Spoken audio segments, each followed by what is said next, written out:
today's video, we are going to share with you the most crazy strategy we have came up with when we fighting someone as strong as VIQ. Keep in mind, we thought this game will have a different maps in which we can use some strategies on it and stuff, but sadly it didn't have. So all of these strategies were only used internally. So I'm not sure, maybe in the future it might be helpful if there is an actual KVK in which you have to completely move into a different map, stay for a month, build, conquer, fight, war, etc. This is a very crazy idea, and to understand this idea you have to watch the following, and I will show you a live example of it which we have recorded, and I'm going to show you exactly when this has been discovered. So if you watched our early days of battle, Sigarme has a video on it, you will find the following: that we were fighting at the zone 2 gates. I mean this gate in here and the other gate on the other side. Now there is a general rule in wars on an Age of Empire when it comes to mapping and territories. If you do not own an entrance that is between two locations, you cannot teleport into that site. So let's say you are here, okay? If you don't own this gate, you cannot enter from this site at all. You cannot just enter the site at all. And this was used as a strategy to counter VIQ crazy strong alliance at that time, even if you were weaker alliance.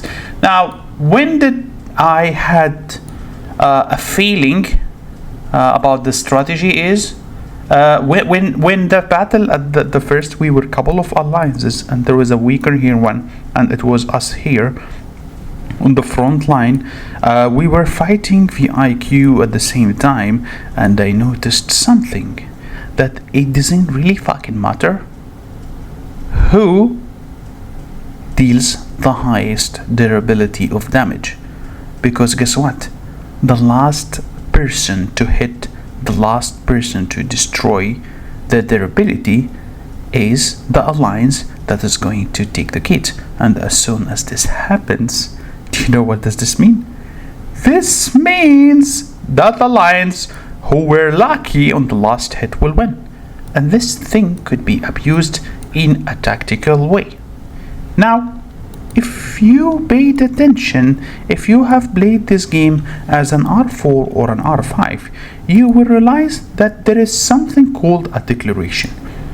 When you declare, and based off the level of the gate, there are scrolls that you have to use. The scrolls takes a lot of time, a lot of fucking time to be able to join. I'm not sure how much it was, but it was so much that most alliances can declare only maybe once or twice a day during the active time of war.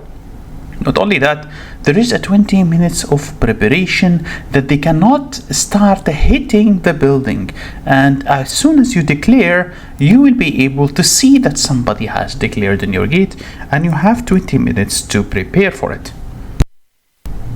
Now, this all sounds very normal, right? Okay, but there is an extra rule that would allow you to actually abuse it permanently, which is the following: you will have 12 hours of open siege on that building location or the gate. How is this important again? Because you do not need to spend any more scrolls, you do not need to destroy the gate. But wait a minute, okay? What if someone else declares the battle on the top of my declaration? They have to wait 20 minutes until they can hit the gate.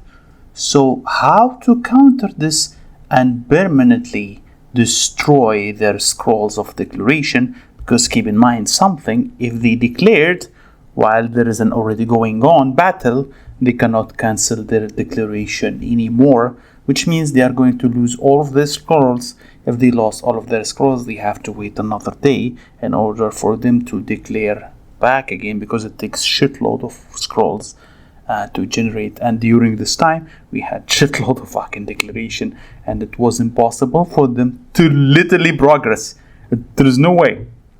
While this might sound confusing to you, you might tell me, okay, but they can declare and destroy it. No.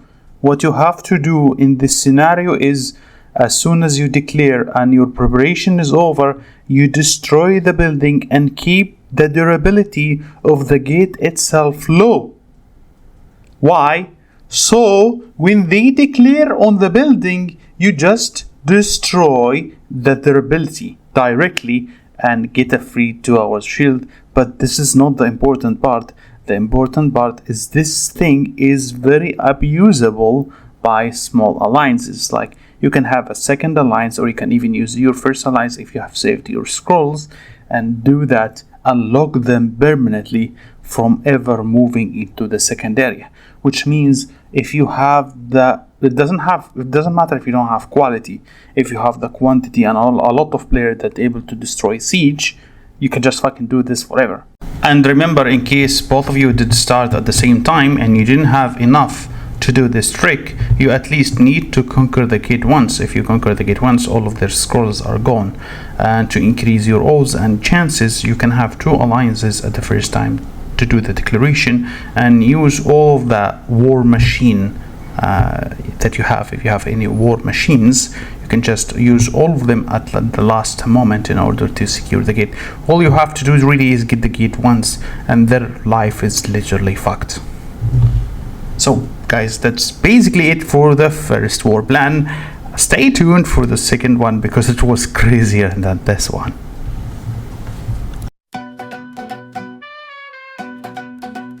In a city full of chaos and a tangled web of streets, lives a furry feline king, the coolest cat you'll ever meet.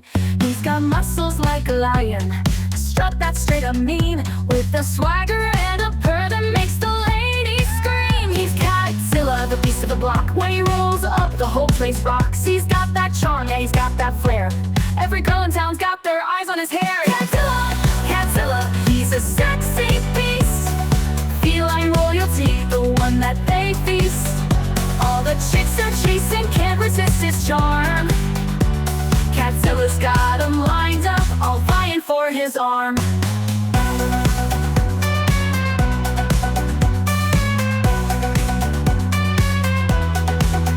He's a big-time hunter, never misses a beat.